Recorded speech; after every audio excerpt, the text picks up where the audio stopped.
Hello everyone, how you doing? आजको ट्युटोरियलमा हामी सेप क्रिएट टुल अन्तर्गत एक स्टेप एडभान्स टुल बेजियर टुलको बारेमा जान्ने छौं। This tool is pretty much same as pen tool. अनि कोरलमा यसलाई पेन टुलको अल्टरनेटिभ पनि मान्न सकिन्छ। यदि यहाँहरुले फोटोशप वा इलस्ट्रेटर चलाउनु भएको छ भने पेन टुलको युजको बारेमा थोरै भए पनि आइडिया हुनुपर्छ। But in today's video we will be discussing only about Bezier tool. So let's get started. यहाँले स्क्रिनमा देखिरहनु भएको छ मैले एउटा सिम्पल पाथको डिजाइन क्रिएट गरेको छु जुन मैले बेजियर टुल युज गरेर बनाएको। आज हामी यो पाथको डिजाइनलाई रिक्रिएट गर्ने छौं। एकदमै इजी रहेको छ। तर यो भन्दा पहिला हामीले बेजियर टुलको बेसिक युजहरु के हुन् त्यो हेर्नुपर्ने हुन्छ। यसलाई एकछिन साइड लगाउँछु। ओके, बेजियर टुल यहाँ रहेको छ। अब यो टुलको चाहिँ मेनली दुईवटा युज छ, एउटा स्ट्रेट लाइन र अर्को कर्व। अब बेजियर टुलको चाहिँ के छ भने एउटा खासियत वा विशेषता यो चाहिँ नेभर एन्डिङ लाइन्सहरु हुन्छ। मतलब यसको एन्ड नै हुँदैन। हामीले स्टार्ट गर्छौं तर एन्ड जहाँबाट स्टार्ट गरेको छ त्यहीँनेर ल्याएर हामीले टुङ्ग्याउनु पर्ने हुन्छ।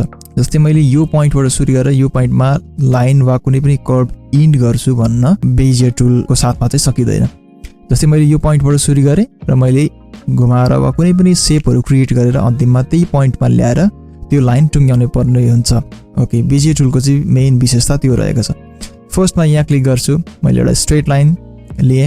अब मैले किबोर्डमा कुनै पनि सर्टकट की वा कन्ट्रोल अल्ट शिफ्टहरु दबाएर चाहिँ हामी त्यो लाइनलाई एन्ड गर्न सक्दैनौं। यसलाई कन्टिन्यू यो गइरहन्छ इन्फिनिट। यो डबल क्लिक गर्दा पनि एन्ड हुँदैन। ठीक छ, यो छ। तर अब मैले यसलाई कम्प्लिट एउटा शेप क्रिएट गर्नको लागि हाम्रो स्टार्टिङ पोइन्ट कहाँ थियो त? यहाँनिर थियो। मैले यहाँ ल्याएर गरिसकेपछि मात्रै यहाँ ल्याएर क्लिक गरे। अब एउटा शेप भयो। अब हामीले डिफरेन्ट शेप क्रिएट गर्न सक्छौं अर्कोतिर। यसरी। ओके, यहाँनिर एन्ड भयो, फेरि यहाँबाट सुरु अर्को शेप। ओके, बेजियर टुलको मेन विशेषता भनेको यो रहेको छ। म सबै सिलेक्ट गरेर डिलिट गर्छु। स्क्रिन खाली गर्छु म। Work space delete. Bezier tool फेरि सिलेक्ट गर्ने। एउटा स्ट्रेट लाइनको बारेमा हामीले बुझिसकेका छौं। अब हामी बुझ्ने छौं कर्वको बारेमा। कर्वको लागि सिम्पली कुनै पनि एउटा पोइन्टमा क्लिक गर्ने। अब जस्तै कर्व हामीलाई कुन डाइरेक्सनमा चाहिएको छ ठीक त्यसको अपोजिट डाइरेक्सनमा माउसले क्लिक गरेर होल्ड एन्ड ड्र्याग गर्ने। ओके, जस्तै मलाई अब यो कर्व चाहिँ यसरी चाहिएको छ। माथिपट्टि कर्व बनाउनु पर्ने छ भने मैले जस्तै अब मैले यहाँबाट लिए क्लिक गरेँ र अब लेफ्ट बटन नछोडिकन अब के गर्ने यसरी ड्र्याग गर्ने। एउटा सिम्पली कर्व क्रिएट भएको छ यहाँनेरि। अब यहाँ स्क्रिनमा देख्न सकिन्छ यो एउटा र यो एउटा। यहाँ दुईवटा एरोहरु यसरी देखिएको छ। यसलाई भनिन्छ कर्व ह्यान्डल्स भनेर भनिन्छ। अब यो कर्व ह्यान्डल ले चाहिँ के गर्छ त भन्दाखेरि यो कर्वहरुलाई कन्ट्रोल गर्ने काम गर्छ। अर्थात यो कर्व चाहिँ कुन डाइरेक्सनमा बनाउने भन्ने चाहिँ कुरा यसले यो कर्व ह्यान्डलले डिसाइड गर्छ। अब मैले फेरि अब यहाँबाट मलाई अर्को कर्व चाहियो, अर्को कर्व चाहियो र अब मैले लाइन इन गर्नुपर्ने भयो भने के गरिन्छ यहाँबाट यसरी गरिन्छ।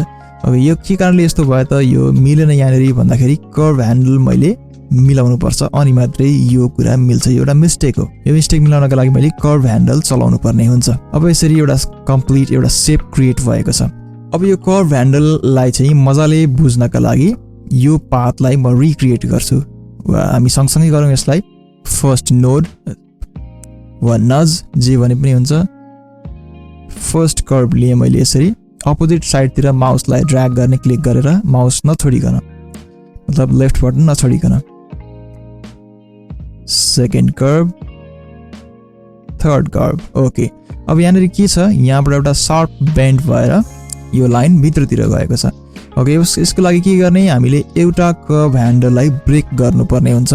जुन साइडतिरबाट हामीले अब यो चाहिँ शार्प बेन्ड गर्नुपर्ने छ त्यो ठाउँबाट चाहिँ त्यो साइडतिरको चाहिँ कर्व ह्यान्डल ब्रेक गर्नुपर्ने छ। कर्व ह्यान्डल ब्रेक गर्नको लागि अल्ट प्रेस गर्ने किबोर्डमा र यो लास्ट यो नोडमा अहिले लास्ट जुन नोड जहाँ लागेको छ त्यहाँनिर डबल क्लिक गर्ने। ओके, यति गरिसकेपछि एउटा कर्व ह्यान्डल ब्रेक भयो। ओके, अब मैले यसलाई भित्रतिर लान सक्छु। क्लिक गरेँ, माउस नछोडिकन ड्र्याग गर्ने। ओके, अब मैले यहाँ पनि यो पनि कर्व ह्यान्डललाई ब्रेक गर्नुपर्ने हुन्छ। माथितिर गएको ह्यान्डललाई क्लिक गर्ने, डबल क्लिक। ओके, अब फेरि यहाँबाट यसरी तान्ने अपोजिट साइडतिर। ओके, अब यहाँ पनि मैले कर्व ह्यान्डल ब्रेक गर्नुपर्ने हुन्छ। Double click. ओके, अब यहाँबाट यसरी आयो, यो आयो र यो आयो। हाम्रो पाथको सेप लगभग कम्प्लिट भएको छ। एक्युरेट यस्तै नभए पनि एक्युरेट यस्तै बनाउन सकिन्छ, तर त्यसको लागि हामीले के गर्नुपर्छ, यो नोडहरूलाई वा यो लाइनहरूलाई चाहिँ हामीले एडजस्ट गर्नुपर्ने हुन्छ। त्यसको लागि हामीले अब के गर्ने, अब सेप टुल लिने वा सर्टकट की F10 सेलेक्ट गर्ने। अब यो नोडहरूलाई हामीले एडजस्ट गर्नुपर्ने हुन्छ, सार्नुपर्ने हुन्छ। अब यो कुनै एउटा नोडमा क्लिक गर्ने बित्तिकै यहाँ त्योसँग रिलेटेड अरू नोडहरूमा नजहरूमा चाहिँ के देखिन्छ त, कर्भ ह्यान्डलहरू देखिन्छ। अब यो कर्भ ह्यान्डलहरूलाई हामीले चलाउनु पर्ने हुन्छ। हामीलाई अनावश्यक नोडहरू हामीले चाहिँ यदि बनाइएको छ भने त्यसलाई हामी डिलिट पनि गर्न सक्छौँ। डिलिट गर्नको लागि डबल क्लिक गर्ने वा त्यो नोडलाई चाहिँ यसरी सेलेक्ट गरेर किबोर्डमा डिलिट प्रेस गर्न पनि सकिन्छ। अब यो एउटा कर्भ ह्यान्डल, यसलाई यसरी एडजस्ट गर्न सकिन्छ। यसको काम भनेको यो मैले एरोलाई यसरी पक्रिएँ, एरो हेडलाई अर्थात् त्यो कर्भ ह्यान्डललाई, र यसरी ड्र्याग गर्दाखेरि त्यो लाइनलाई यसरी सार्न सकिन्छ। यसरी चाहिँ लाइनहरू एडजस्ट गर्न सकिन्छ। ओके, अब यो होल नोडलाई नै मैले सार्न सक्छु। किबोर्डमा नेभिगेसन कीहरू अर्थात् अप डाउन लेफ्ट राइट जो बटनहरू प्रेस गरेर पनि सार्न सकिन्छ। त्यसै गरी यसरी सेलेक्ट गरेर माउसले ड्र्याग गरेर सार्न पनि सकिन्छ। यसरी यो चाहिँ होल लाइन नै सर्छ भने कर्भ ह्यान्डलले चाहिँ स्पेसिफिक त्यो सेगमेन्टलाई मात्रै अर्थात् कर्भ ह्यान्डल जुन डिरेक्सनतिर गएको छ त्यो डिरेक्सनको लाइनलाई मात्रै मुभ गराउन सकिन्छ।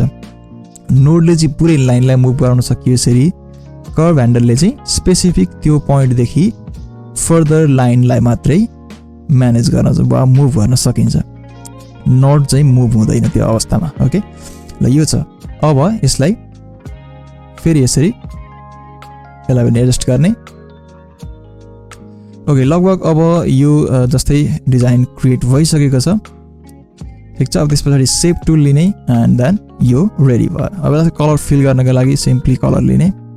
ओके, कलर फिल गर्ने र आउटलाइनलाई हटाइदिने। बेजियर टुलले यसरी सेपहरू क्रिएट गर्न सकिन्छ। यो एक अर्थमा हामी पेन टुल को अल्टरनेटिभ मान्न सक्छौँ कोरलमा। पेन टुल योभन्दा अलिकति एडभान्स रहेको कारणले पेन टुलको पनि यसरी म छुट्टै क्लास अर्को लिएर आउनेछु। आजको भिडियोमा यति नै। अर्को ट्युटोरियल छिटै नै लिएर आउनेछु। Till then, keep exploring, keep learning, and thanks for watching. Namaste.